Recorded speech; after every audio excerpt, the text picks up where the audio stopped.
This morning we're going to continue our sermon series that we've been calling Walking with God in Community.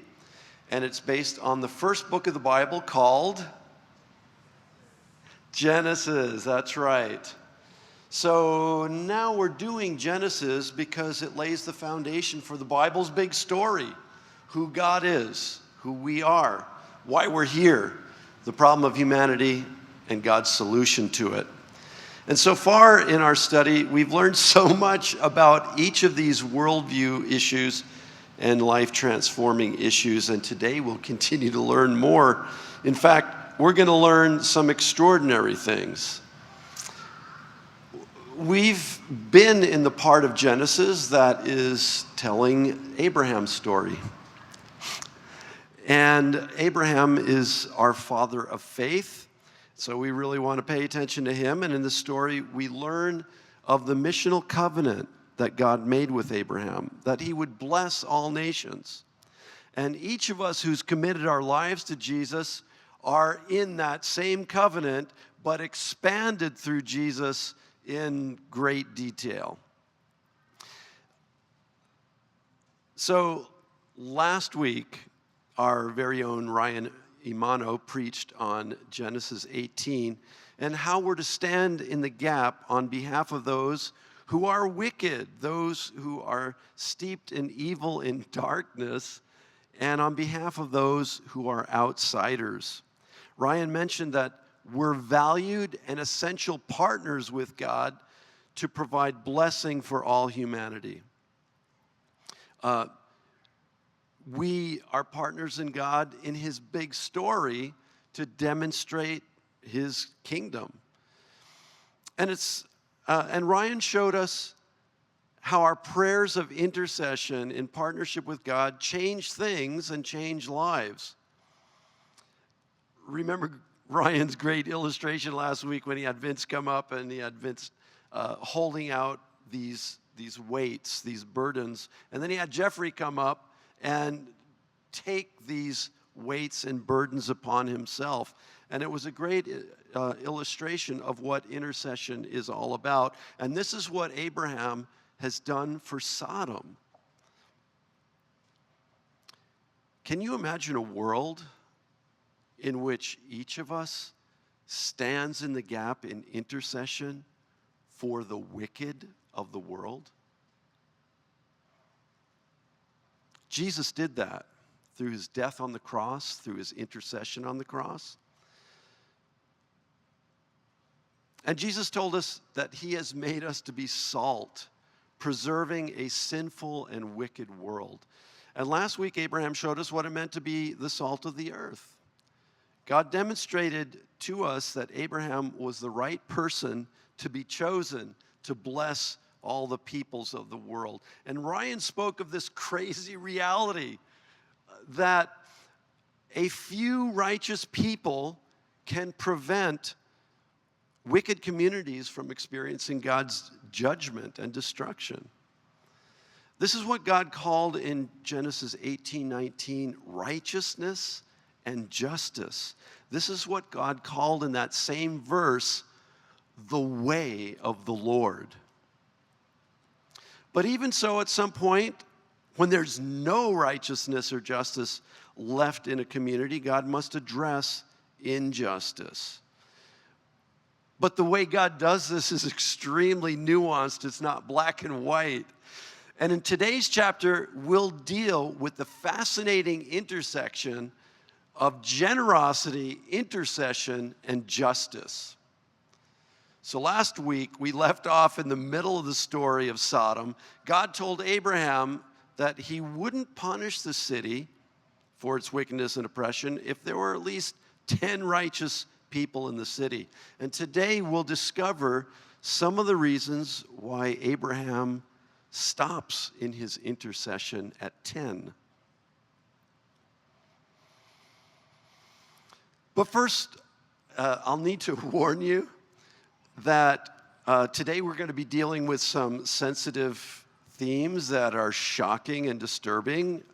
One of the characteristics of the Bible is that it doesn't sugarcoat problems that humanity experiences.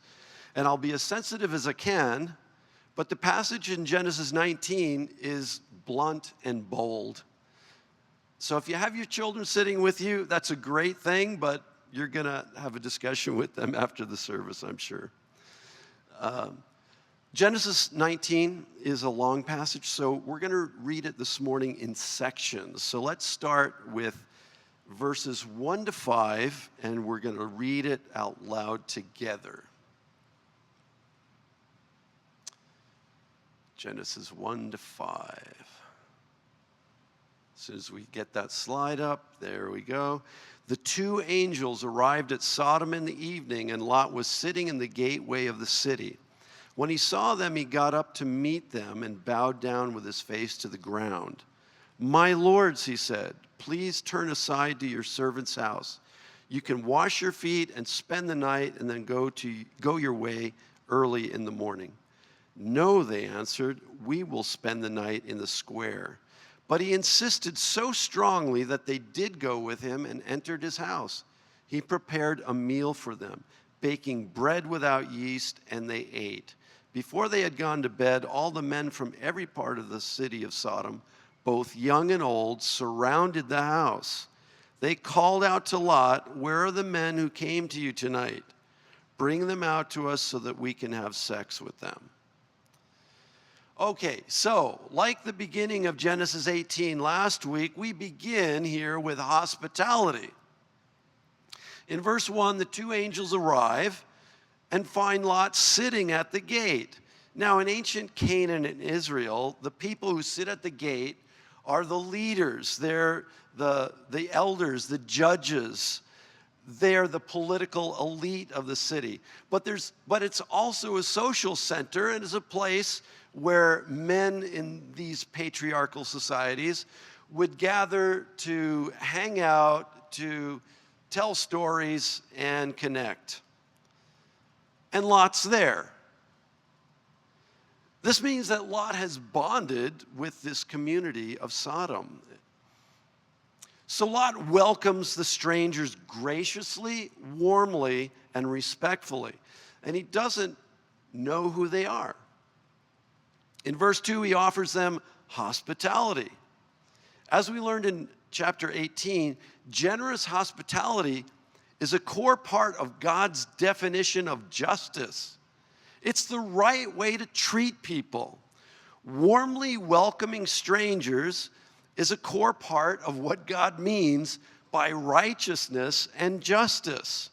It's this kind of generosity toward people, but especially towards strangers and foreigners, that God calls the way of the Lord.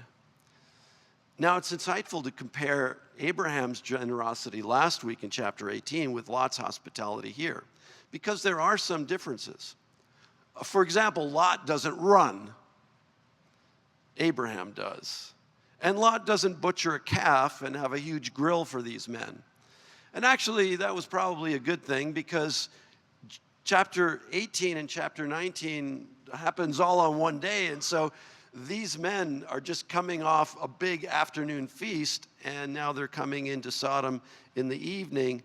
And so what Lot offers them is warm and appropriate hospitality. And Lot refuses to let the men turn him down for lodging for the night. In verse 3, he vigorously insists that they stay the night with him. As we've been learning, this is the righteous and just thing to do. Have you noticed that God has been speaking to us about hospitality? Are you living the way of the Lord? But now in verses 4 and 5, the story suddenly shifts. The men of the city of Sodom surround the house. And it's probably the women of Sodom as well. The Hebrew word here can mean either men, or it can mean men and women. And one of the points of this story is to show that the whole of the community of Sodom was deeply depraved. And by the way, Sodom and Gomorrah are mentioned throughout the Bible more than any other part of Genesis. So that means we need to pay attention to this story. It's a critical story, and we need to learn what God is speaking to us through it. So the people of Sodom surround the house, and for some twisted reason, the people of Sodom either want to pleasure themselves with Lot's guests, or they want to violently humiliate them and harm them by means of gang rape. Whatever they're thinking, it's dreadful. Sodom, like all the cities of Canaan, wasn't a very big city. There might have been a population of about 1,000 people, but that still means there's going to be a big crowd of people surrounding this house. So there's a brewing riot, and most of the people in the city are bent on fulfilling their base and callous desires. And it was raucous, with people shouting and screaming to Lot to bring out the guests. It's terrifying, and Lot and his family must have been out of their minds with fear. So let's read on, verses 6 to 10. Lot went outside to meet them and shut the door behind him. And he said, "No, my friends, don't do this wicked thing. Look, I have 2 daughters who have never slept with a man. Let me bring them out to you, and you can do with them what you like. But don't do anything to these men, for they have come under the protection of my roof." "Get out of our way," they replied. "This fellow came here as a foreigner, and now he wants to play the judge. We'll treat you worse than them."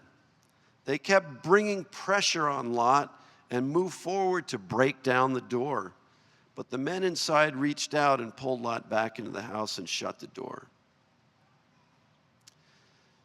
Okay, so first, Lot shows courage.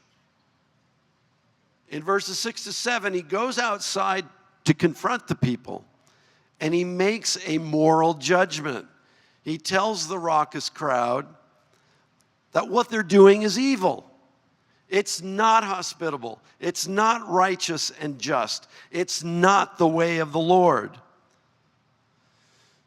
But then in verse 8, we see that Lot's moral sensibilities are confused and conflicted. He demonstrates that he's embraced some of Sodom's twisted values. He offers the people his daughters. What? There's no way in any culture, either ancient or modern, that a father can offer his daughters up to be violently abused, and for that father to be emotionally, morally, and spiritually healthy. At the very least, it shows that Lot doesn't have a healthy relationship with his daughters, and it shows that he's got some serious gaps in how to treat women. Men, how are we treating our daughters and our wives?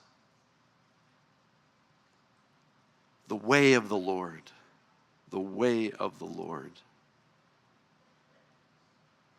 So in verse 9, it's clear that the crowd has gotten violent. Get out of the way, they shout. They threaten Lot. They tell him that they'll take their violence and their pleasures out on him in a way that's worse than what they intend for his guests. And they basically tell Lot that their violence and their depravity is to be considered acceptable, not to be judged. That is the opinion of most of the people of Sodom. It speaks volumes about the depths of depravity of this particular community. The violent, raucous crowd manhandles Lot and tries to break his door down. And in verse 10, we read that the angels managed to pull Lot back into the house for safety. At this point, it's important to note that this violent and aggressive behavior of the community of Sodom was simply a symptom of a larger systemic depravity.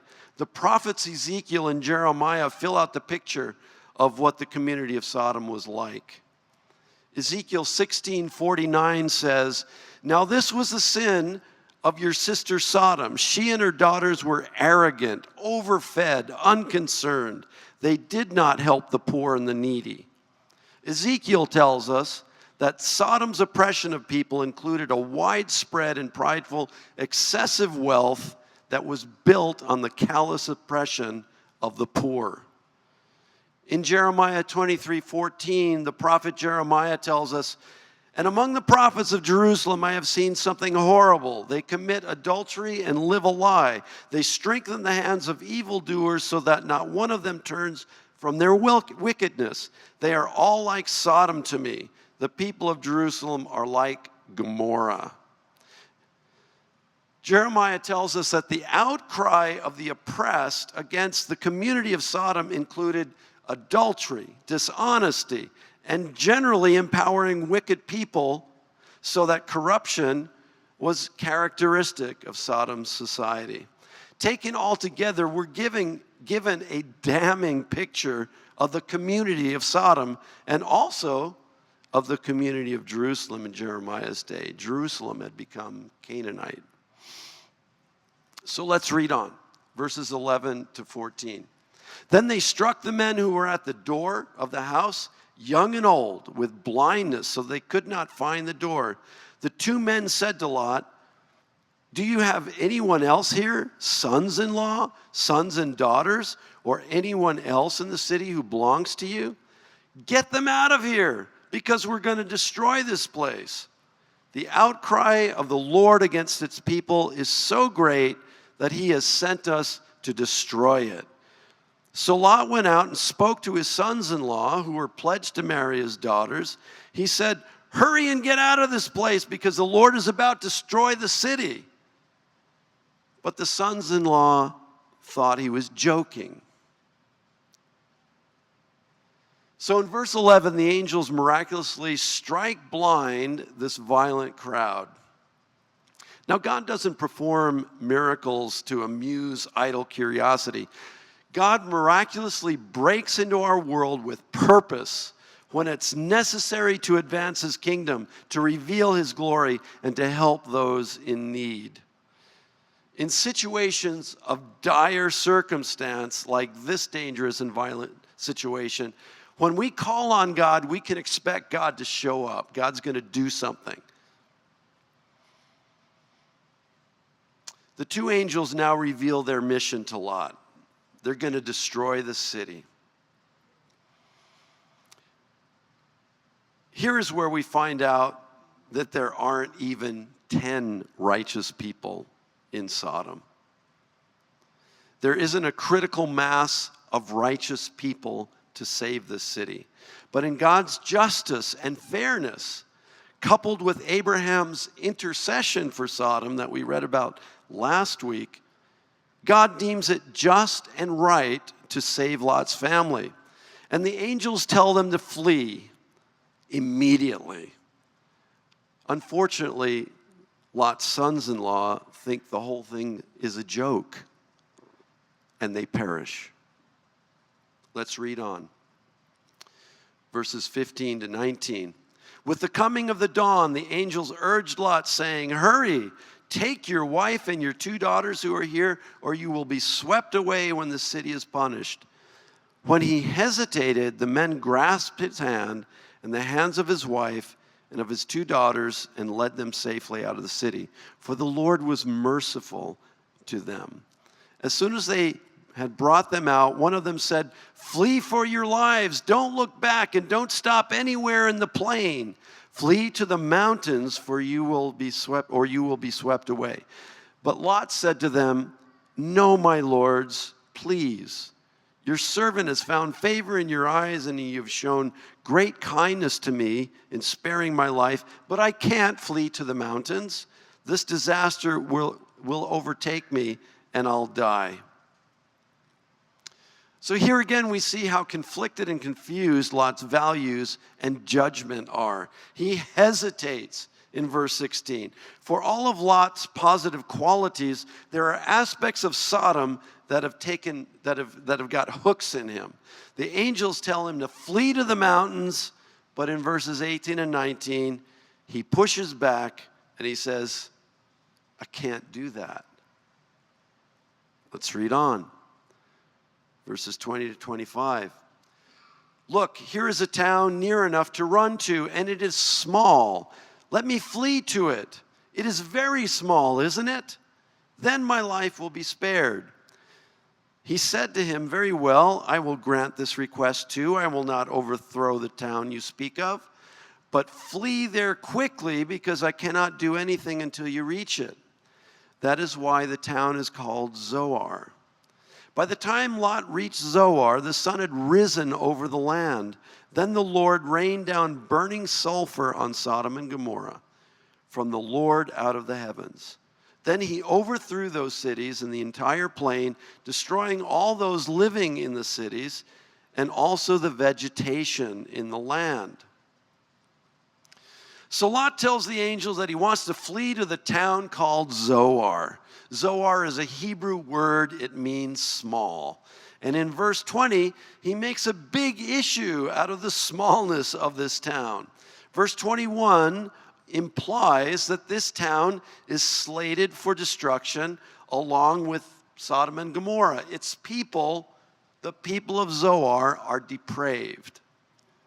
But Lot's argument is that Zoar is small enough that if he settles there, he can have the kind of positive and preserving effect that will keep God from destroying it, just like we saw in God's discussion last week with Abraham about God's generous justice for the wicked in chapter 18.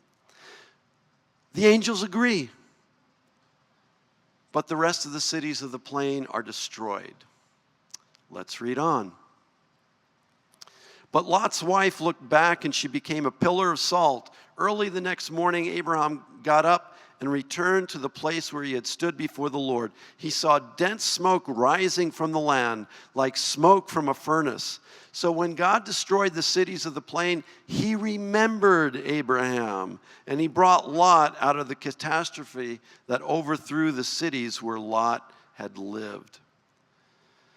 So in verse 26, we see that Lot's wife ignored the angel's instructions. Because of what we know about God's generous justice and fairness displayed all throughout Genesis chapters 18 and 19, we have to know that Lot's wife's actions demonstrated that her heart was squarely with the injustice of Sodom, and so she suffered the same fate. And then in verses 27 to 29, the focus returns to Abraham. It is Abraham who interceded for Sodom in Genesis 18. Now in verse 29, we read the significant phrase, God remembered Abraham. Whoa, where have we heard that phrase before? It's the same phrase that was used of Noah. God remembered Noah. God's remembering means that God cares.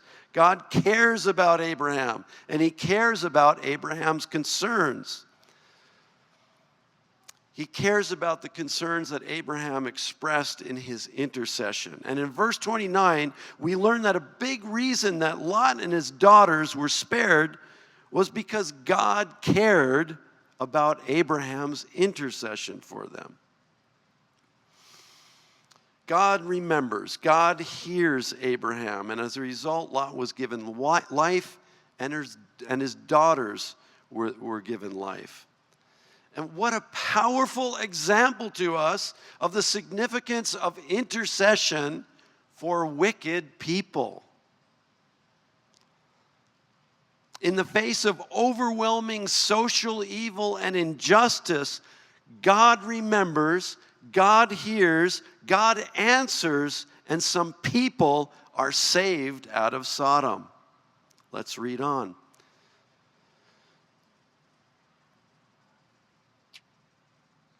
Lot and his 2 daughters left Zoar and settled in the mountains, for he was afraid to stay in Zoar. He and his 2 daughters lived in a cave. One day the older daughter said to the younger, "Our father is old, and there is no man around here to give us children, as is the custom all over the earth. Let's get our father to drink wine and then sleep with him and preserve our family line through our father."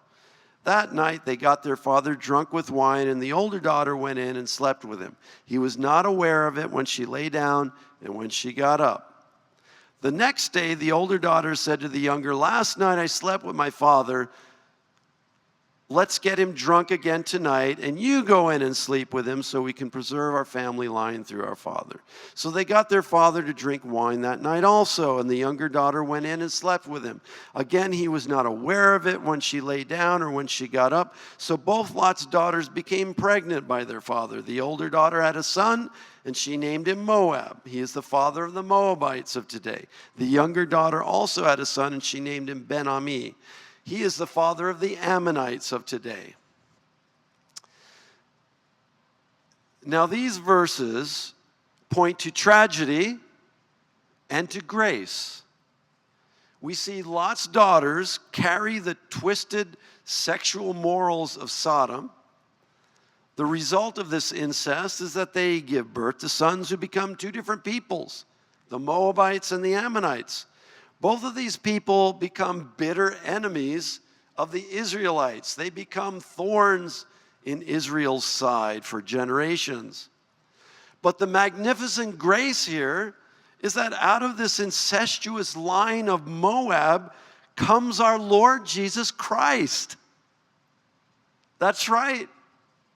Out of the incestuous line of Moab comes Ruth, the Moabitess, that woman who is a model of faithfulness.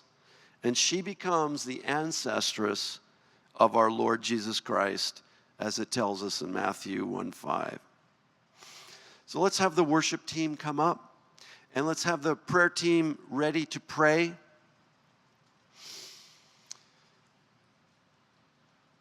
I want to ask the question, who are the diabolically wicked of society today?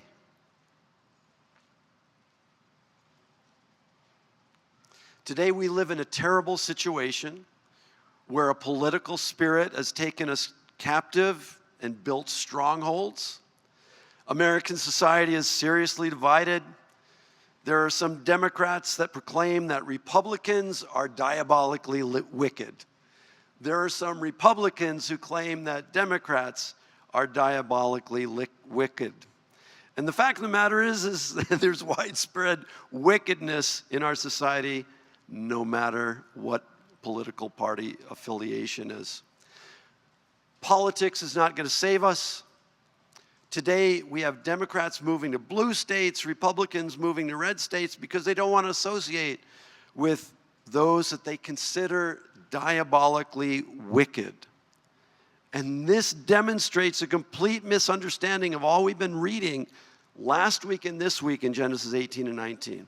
It's a misunderstanding of the missional covenant that God has given us to bless all people, all nations. It's a misunderstanding of the generous intercessory justice that God is calling us to in these chapters. Let's break this political spirit by generously interceding for those you consider diabolically wicked. Do we want revival? Do we want our society to avoid God's judgment? Then let's live into the righteousness and justice displayed by Abraham. Live in the way of the Lord. Live like Abraham put on the heart of Jesus to intercede for the wicked, for the unsavory, for the outsider, for those who we feel are destroying our society. Jesus said, "You are the salt of the earth, but if the salt loses its saltiness, how can it be made salty again? It is no longer good for anything except to be thrown out and trampled underfoot." Matthew 5:13. You are the salt of the earth. We are the salt of the earth. We are the ones through whom God is demonstrating the reality of his glorious kingdom. Let's be salt and light. Generously intercede for generous justice for diabolically wicked people. Who's with me on this?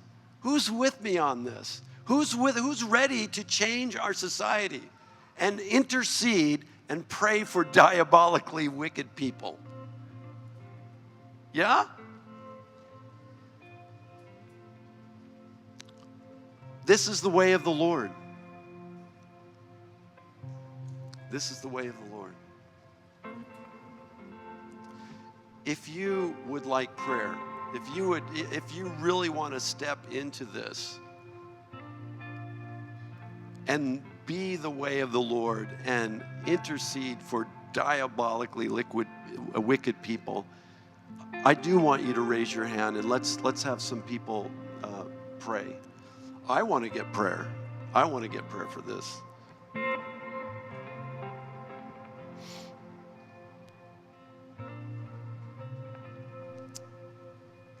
Amen.